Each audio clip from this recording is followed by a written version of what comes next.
Whether you're the next Picasso or do best with stick figures, Photoshop's painting tools allow you to add artistic flourishes to any image. Let's find out how. Photoshop has some amazing capabilities when it comes to painting, and there's no better place to start exploring these options than the brush panel. So let's go up to the window menu and select brush. That opens up our brush panel. Now before we get started here, there's a few house cleaning things I want to go over. At the bottom of the Tools panel, notice that I have a blue foreground and a red background color. I want you to have these identical colors. So simply click on this foreground chip. That opens up the color picker box, and I want you to set the red, green, and blue values that I have. 49 for the red, 52 green, and 183 for the blue. Then hit OK. And I'd like for you to do the same by clicking on this background color chip. Now set 174 for the red, 32 for the green, and 17 for the blue. Hit OK. Now our brush panel at this point is completely grayed out. Why is that? Well, we don't have any of the brush tools selected. So let's go select our brush tool. Now we can see that our brush panel is ready for use, but we're not quite ready yet. Let's go and create a brand new document. Under the File menu, select New. That's Control-N on the PC, Command-N on the Mac. And I want us to start with the same size document, so change your preset here to default Photoshop size if you're not there already. And what I'd like to do is change the width here. So I want you to change that to a 10. And I'm going to hit the Tab key to cycle down to the height. And under height, I want you to enter 10 as well. So we'll both be starting with a square document. And then simply hit OK. We're going to hit the F key to cycle through to full screen mode with menu bar. I'm invoking the hand tool here with the space bar so I can drag this image out from beneath the brush panel. And now we are ready to get started. The very first thing to know about the brush panel is that in this top window we have our brush shapes. We have icons showing us the shapes of brushes available in this brush library. I want you to go down to the bottom of the brush panel, click on the Preset Manager icon. In the right flyout menu, select Reset Brushes. I want you to replace your current brushes, so press OK. I've already got my defaults, so I'm going to hit Cancel. Then hit Done. We're going to start with a simple brush. I've got my 65 brush here selected. What does that 65 mean? And you'll notice that all of the brushes have numbers. That's simply telling you the brush size. So if I click here to 19 and went here to 65, we're changing the brush size. So you can see this is a 65 pixel brush. But I can easily change that with the right or left bracket keys. I'm going to bump it up just a couple of points. Now I'm simply going to click and drag to paint. Notice that the line I painted is very soft and fuzzy. And also in the bottom of the brush panel in our brush stroke preview, you can see that same soft fuzzy brush stroke. That's because in the options bar we can pull down here, our hardness is set to 0%. That is the preset for that brush shape. We can drag this over and make it 100%. Now, if we paint, we have a hard edge. Notice that at the bottom of the brush panel, that preview updated as well. So anytime you make a change to a brush, you can preview that before you even paint, right down in that stroke preview box. So far, if you've been seeing an animated brush icon in the upper left of your document window, you've got the brush preview enabled. Your video card supports that. You can turn that off because we're not going to use it here by simply clicking on this brush preview icon. That's a nice little feature that you have if your video card supports it, but it is far from necessary and we're not going to be using that in this tutorial, so you can go ahead and turn that off. Now if you're thinking to yourself, well, brushes would be great if I could draw. Well, have no fear, Photoshop to the rescue. We've looked at a very basic brush shape. We can see some bristles here that we're going to talk about in a few moments, but if you scroll down in this shape library, you'll notice that we have some very interesting shapes. Here's a leaf. Now if I simply click, I've painted a leaf. If I click again, I've painted another one. So even if you don't know how to draw a leaf, you can draw a leaf. Watch what happens if I click and drag. Now I've got leaves stacked on top of each other. Now this is the default setting here, Now I'm going to show you the cool stuff in the brush panel. We can see here below the shape previews, we've got a size slider. That's the same as using the bracket keys. We can make the brush bigger or smaller, but I'm going to jump down here to spacing. Watch what happens in our stroke preview box if I drag the spacing slider. Look at that, it's spacing out our brush strokes. So now if I paint, my leaves are nicely spaced out. Pretty cool, huh? What else can I do? Well, we've got a flip X and flip Y checkbox. If I click on flip X, watch what happens in the stroke preview. The leaves are now flipped horizontally. If I check the flip Y box, they're now flipped vertically. You can use both of these together. You could use one or the other. You could turn them both off, obviously. So that's an interesting way that you can add some variety to your drawing. You can change the angle here of the shapes. Right now it's at 0 degrees. I'm going to click on the word angle and set this to 45 degrees. And you can see now that the brushes are tilted at a 45-degree angle. Let's set that back to 0 for now. We can change the roundness. With these leaves, they're going to look best at 100%, but I'll show you what, let's say, 30% would look like. So they're a little bit flat, almost like they're pressed on a page. Let's set this back to 100%. So we've got some very cool options here to paint with. Now we have changed our default values for this leaf brush. We've changed the spacing, we played with flipping it X and Y. The thing to remember about brush presets are, you can change them at will, but anytime you click off of this brush and select another one, when you return to that original brush, it will take its default settings. So if we go here to this other leaf brush, which is very nice. Actually, let's paint with that a little bit. There we go. If we move back to our original leaf, now our spacing is set back to 25, and any other changes we would have made here have been lost. So if you would like to make changes to a brush shape and maintain those changes, here's what you do. Let's change the spacing here. Put it something like there. Let's flip this, and let's put the angle at 15 degrees, for example. Now what we'd like to do, if we want to be able to go back to this brush preset, go up to the flyout menu at the top of the brush panel and select New Brush Preset. It gives us a default name. Scattered Maple Leaves is the original name, and it's adding a 1, so it won't overwrite that. Notice that we have Capture Brush Size in Preset. Right now it's at 74, so if we check that box, our new brush preset will be 74 pixels. We can simply hit OK. And now let's move to a different brush. Let's go to this sort of 3-leaf guy here. Now if we go back to our original brush, well, there's the default settings, but we have our new brush preset down here that maintains the characteristics we just put in. Now I'd like to talk to you a bit about bristle tips. All of these standard brush shapes have what's called static tips. But if we click on one of these bristle tip brushes with the very cool icons here, you'll notice that our menu options change below. We have a bristle qualities box. We can change the shape of it. This is a round point. We could do something like a round curve, for example, and notice here in this preview box what that does.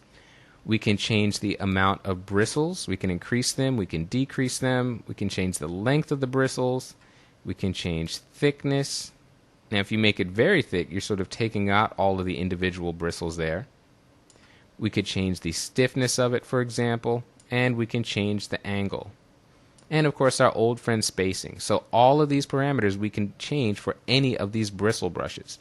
So if we click on this fan brush here, we can see how this paints. Let's click and draw with that.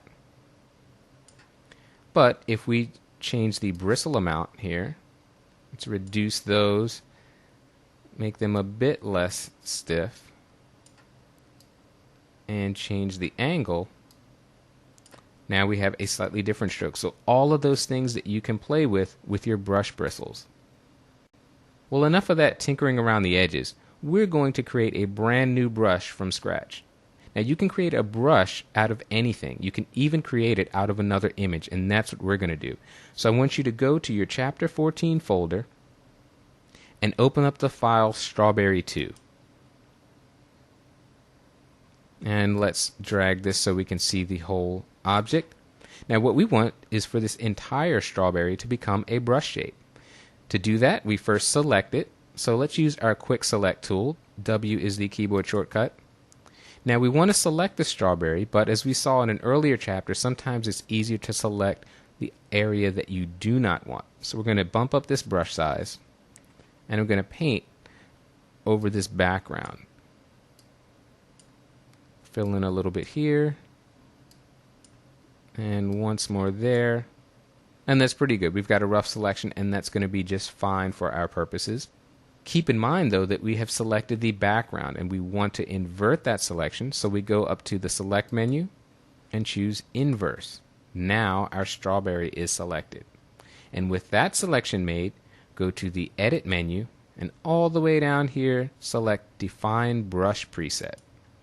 This is where we create our brand new brush. The brush has a nice icon. It's got a default name. I think this would be much better served with strawberry. So let's simply click OK. And now let's go back to the document we created. When you've got multiple documents and the view is blocked, simply go up to the Window menu. Scroll all the way down here to the bottom, and we can select Untitled 1. And let's go back and choose the brush tool. Now, in our brush panel, let's scroll down and find our strawberry. There it is. So if we click this, we now can paint a strawberry. I'm going to reduce the size of the brush just a bit. There is a strawberry. If I click and drag, multiple strawberries stacked on top. So let's change the spacing here. Space those out like that, and let's flip them that way, and now let's paint. There we go. So we've got strawberries. We can paint those all day. Note to this point we've only been painting in blue. When you paint with the brush uses the foreground color. If we wanted to paint a red strawberry, which I think makes a bit more sense, let's simply go and toggle our foreground and background colors here. Now let's paint another strawberry. And there we go. Now we've got some red going in there. Now we can do a lot with the brush presets panel, and we're not finished with it. We're going to come back to it in the next lesson. But this takes up a lot of screen space. And if you're not looking to alter any settings of your brushes, you really don't need to have this taking up that much of the screen. So what we're going to do now is dock this beneath our history panel, free up some screen space here, and instead what we're going to open under Window is Brush Presets. Now we've got a listing of all of our presets in a much more compact, manageable space. We can scroll up, choose any of them that we want, and we've freed up a lot more room for our image. So when you're going to actually make changes to the brush, go to the brush panel, but when you just want to quickly and easily select from the presets you've already made, you can use the brush presets instead.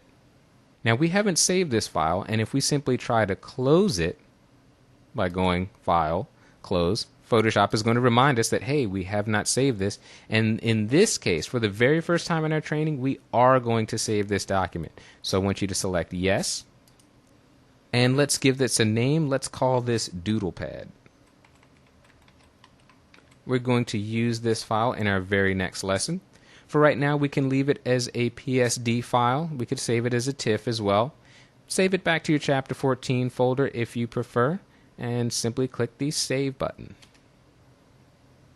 The strawberry we don't need to save, so you can simply close that, and I'll see you in the next lesson.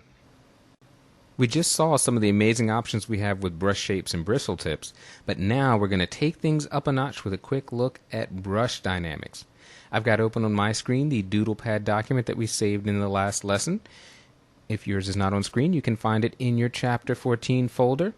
If you did not create a DoodlePad, have no fear, because the first thing we're going to do here is clear out the contents. So let's go to the Select menu, select All, then the Edit menu, Fill, and we're going to choose white. We want to fill this canvas with white and get rid of our previous doodles. I'm going to deselect these marching ants with Control D on the PC. That would be Command D on the Mac. You can see that I've still got my strawberry custom brush selected, and let's move to the brush panel. Now beneath brush tip shape, we've got a list of what's known as brush dynamics, and these are very cool. Let's start with shape dynamics. Make sure to click on the word, and then you can see all the options to the right. Now we've got options for size, angle, roundness, and we have a flip X and Y. Those terms are all familiar. We saw them in our brush shapes options, but now they're all followed by the word jitter. Jitter is simply a geeky word for randomness. So watch down in our stroke preview box. If I drag the size jitter slider over to the right, I'm randomizing the sizes of these strawberries so they're not one uniform size. I can make this same adjustment for the angle. Some random angles there. We can adjust roundness. And I could even flip them horizontally, but that's applied randomly. So let's take a look at what that stroke would look like. And there we go. Lots of variety there. Let's go down to scattering. This is also a very cool one. Right now, all of our strawberries are floating along a curve, but if I drag the scatter slider, you can see now they're spaced apart and kind of floating in space. But they're all scattering or moving in the vertical axis. If I check this box, both axes, well now they're scattered horizontally and vertically. We can increase the count, add to the density of these strawberries here, and of course we could randomize that density.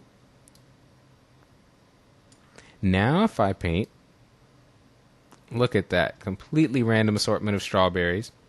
Now here's another great thing about dynamics. Remember in the last lesson when we clicked a brush preset and made changes, if we moved off of that preset and came back to it, our changes were wiped out. Here we've got padlocks to the right of all of these dynamics. If we click on them to lock them, then move to another brush preset, those two parameters, in this case shape dynamics and scattering, will remain. Let's see how that works. Let's go to our brush shapes.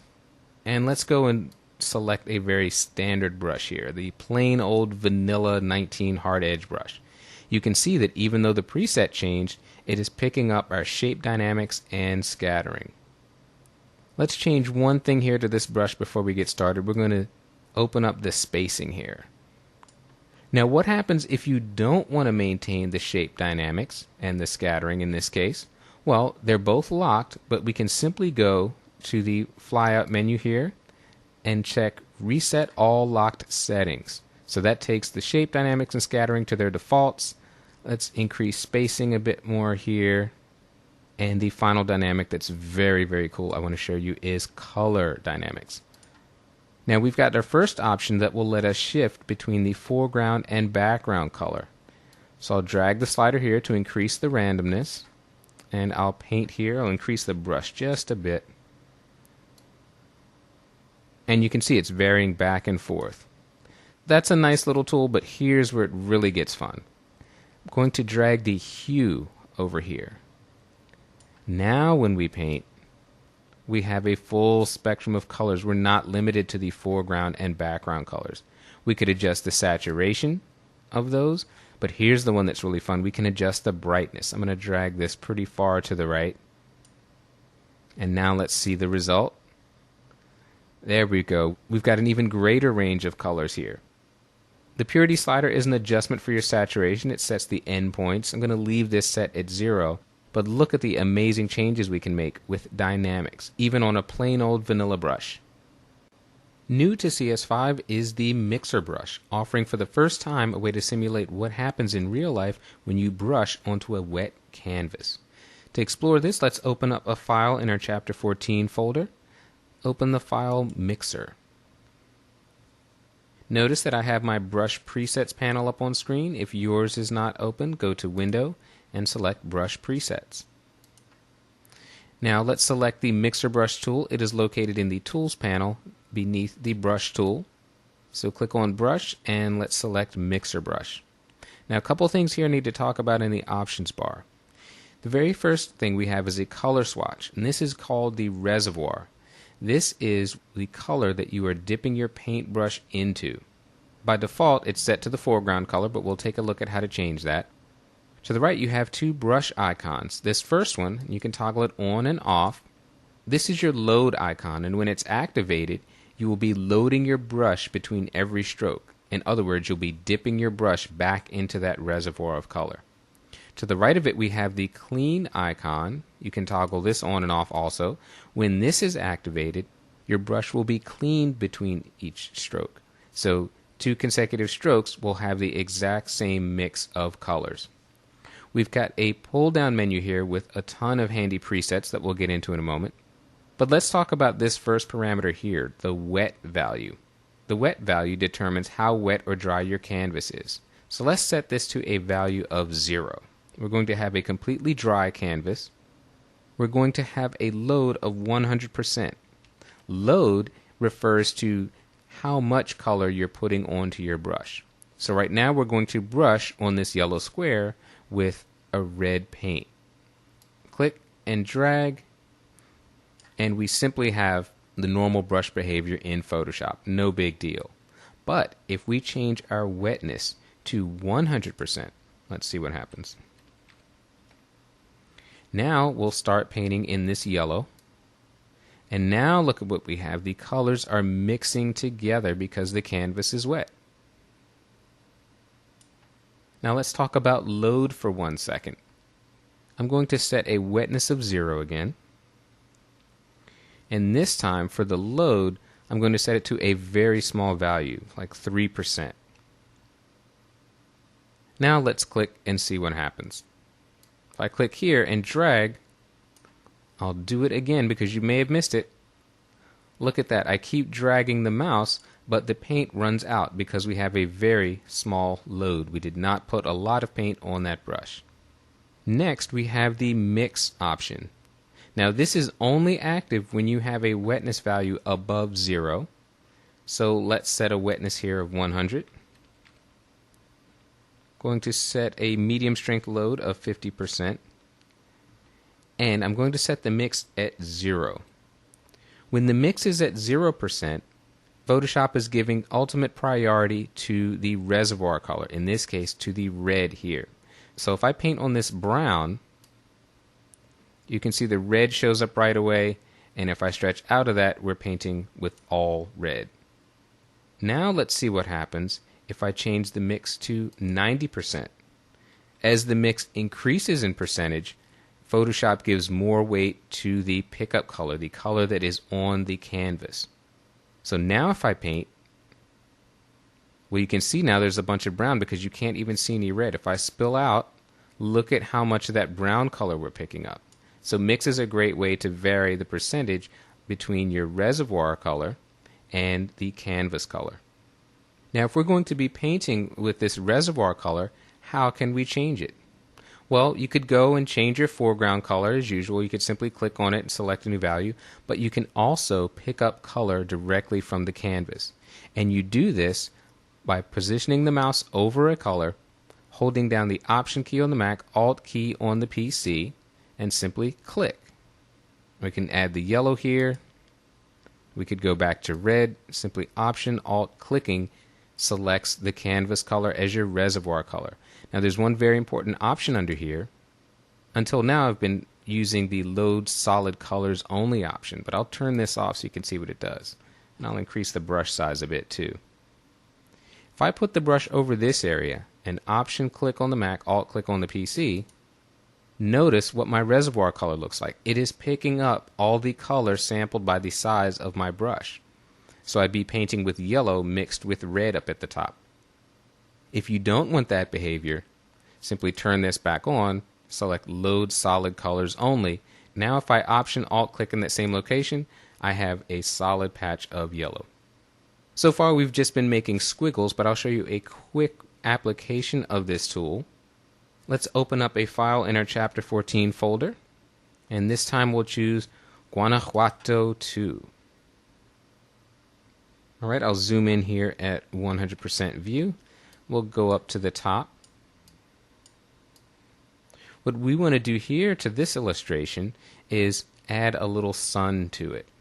Now I'm going to go down and choose a more artsy kind of brush for this one. I think I'll choose something like this. And I'll increase the brush size just a bit. And now I'm going to use our preset list. I want to have a very wet brush, so I'm going to choose Very Wet. This gives me a wet value of 100, a load of 50%, and a mix of 50%. Now, I'm not going to paint directly on the background layer. It's always, always, always a good idea to paint on a layer. That way you can always undo your changes in the future. So in the Layers panel, let's click the Add Layer button. And we're going to paint on layer 1, but we want this mixer brush to interact with the background layer. So we're going to turn on Sample All Layers. And now we'll make a little sun.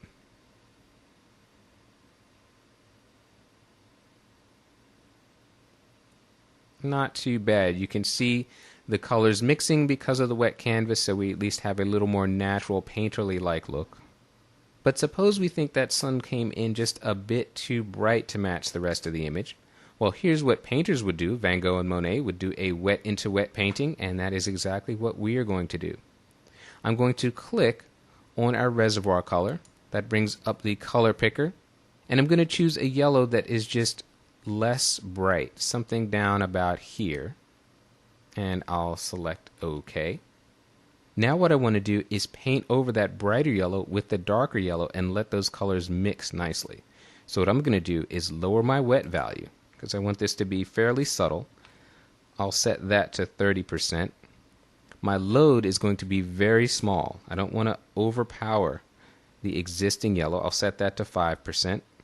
And I'm going to set my mix fairly high at 85. This will weight this heavily towards the canvas color. And now I'm going to just gently paint over this. And so what I'm doing here is just getting a nice darker shade of yellow by painting on a wet canvas. I'll open up the history panel and you can see the before and after. Here's with our first bright yellow, and now we've toned it down a bit. So the mixer brush is a brand new addition to CS5, and if painting is your thing, you're going to want to spend a lot of time with this tool.